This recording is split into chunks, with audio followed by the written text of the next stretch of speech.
selanjutnya saya akan menjelaskan tentang aplikasi yang saya buat.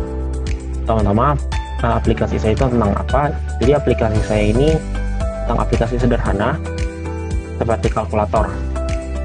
Jadi yang pertama ada penjumlahan, perkalian, terus ada sedikit rangkuman tentang sudut kritis dan hukum Berzelius. Yang keempat ada mencari besar sudut kritis, mencari nilai indeks bias cladding atau N2, dan yang keenam mencari nilai indeks bias indikabel atau N1.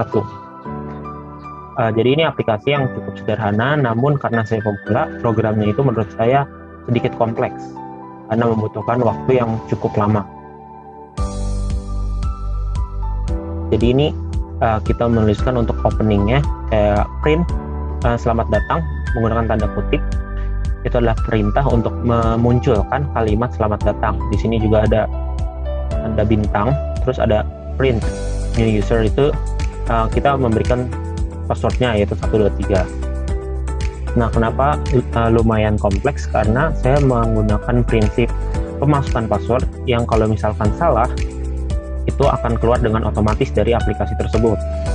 Nah, caranya seperti apa? Yang pertama kan kita harus membuat perintah password untuk input atau perintah masukan.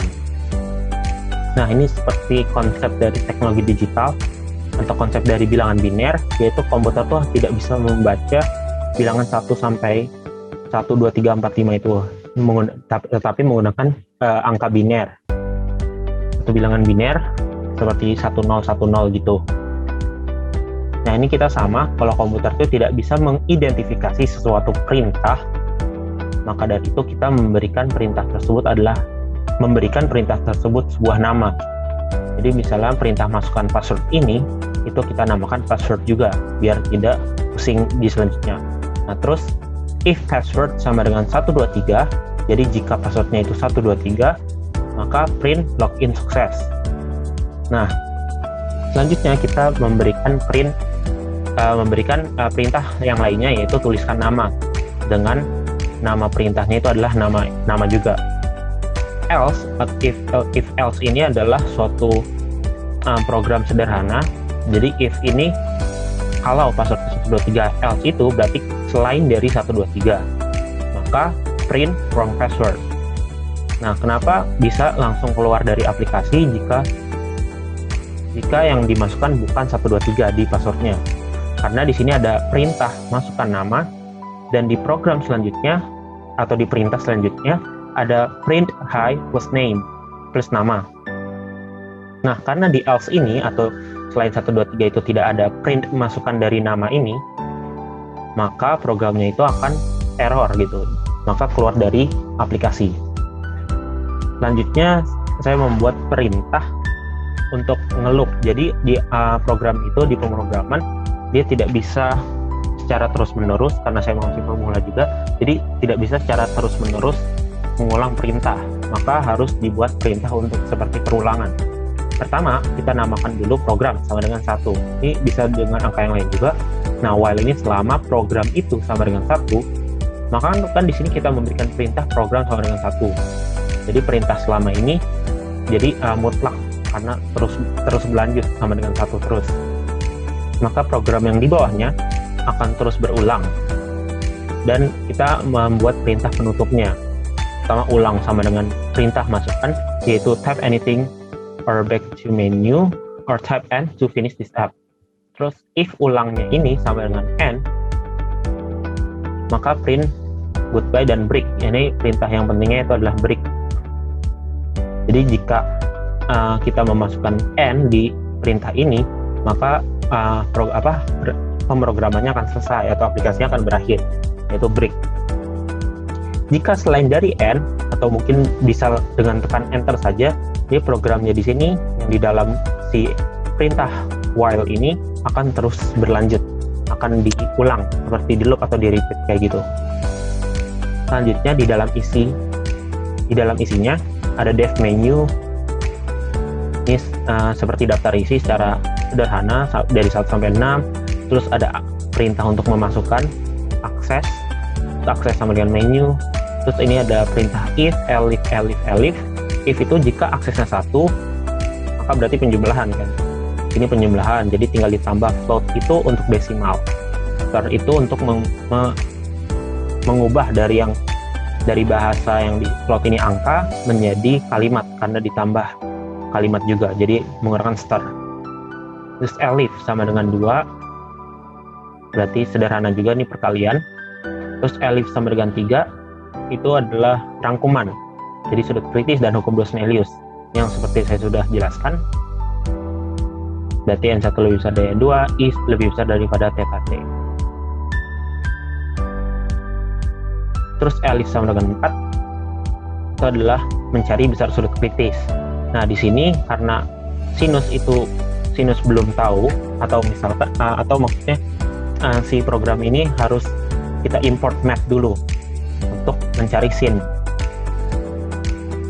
Jadi import math, terus N1 sama dengan N2 sama dengan, terus pembagian.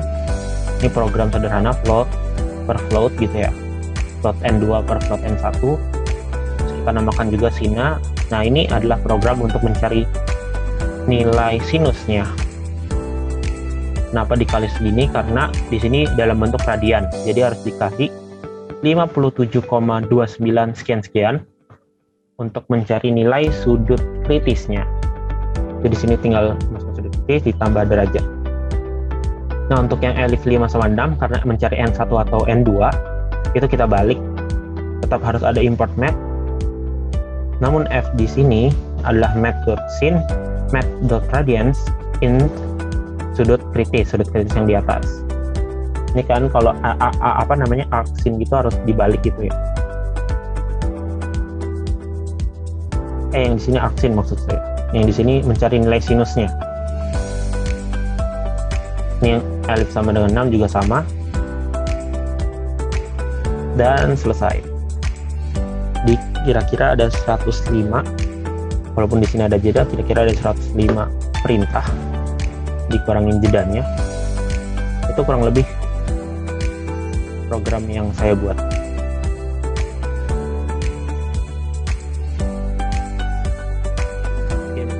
Jadi saya buat 2 produk.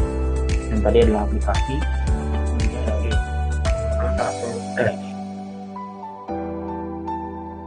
jadi ini game sederhana, programnya kompleks karena itu lebih kompleks ya dunia aplikasi ini.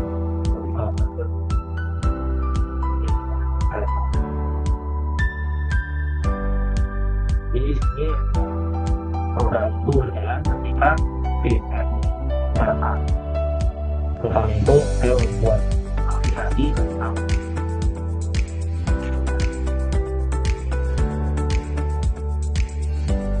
aplikasi tentang permainan bola seperti ini. Nah, kita bola-bolanya.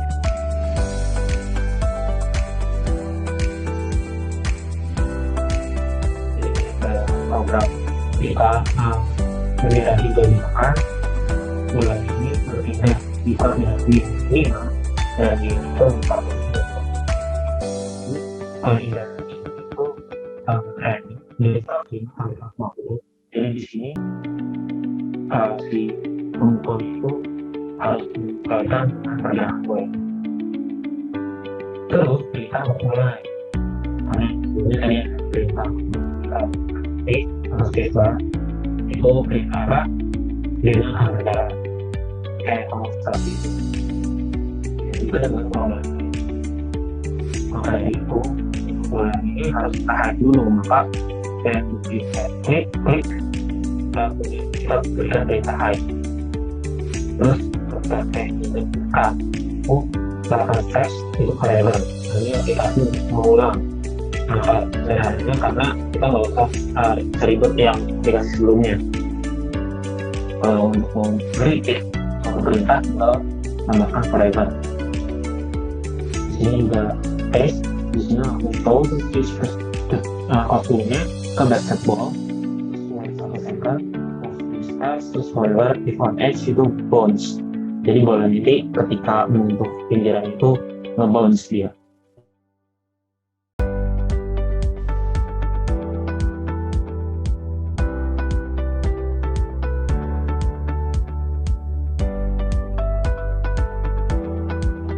kan ini program yang cukup rumitnya itu adalah menentukan skornya.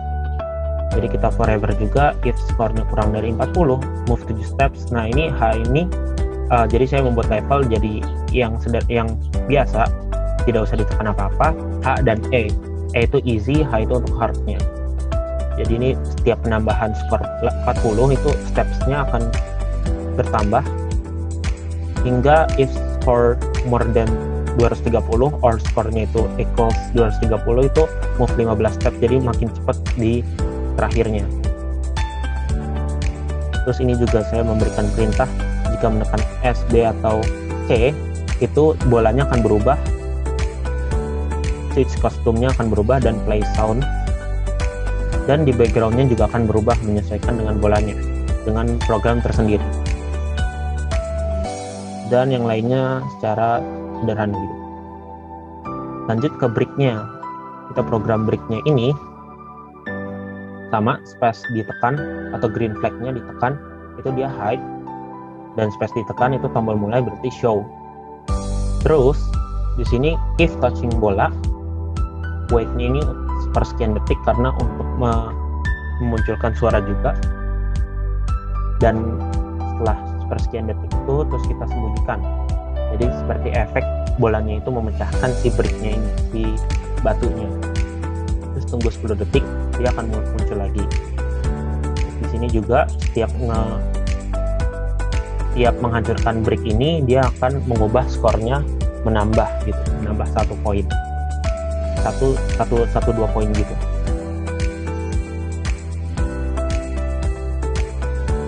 Dan yang lain. Terus pemukulnya ini juga ketika green flag dia hide, terus ketika space dia show di koordinat di tengah ini 1,min 152, terus forever x to mouse, set x-nya itu jadi dia hanya bergerak di koordinat x, koordinat kartesiusnya itu x, dan mengikuti gerakan mouse. Sini juga touching edge, dia itu mengeluarkan suara dan yang lain. Terus batas yang di bawah, jadi green flag juga dia langsung ketika menyentuh bola skornya itu kurang dari 10, maka switch kostumnya langsung game over dan stop all di sini kostumnya. Saya udah buat game over. Jadi ketika menyentuh yang batas dan skornya itu kurang dari 10, dia itu game over. Dan stop all-nya di sini adalah all the programnya di stop. Terus yang selanjutnya adalah stage-nya. Stage-nya juga cukup banyak. Karena di sini saya mau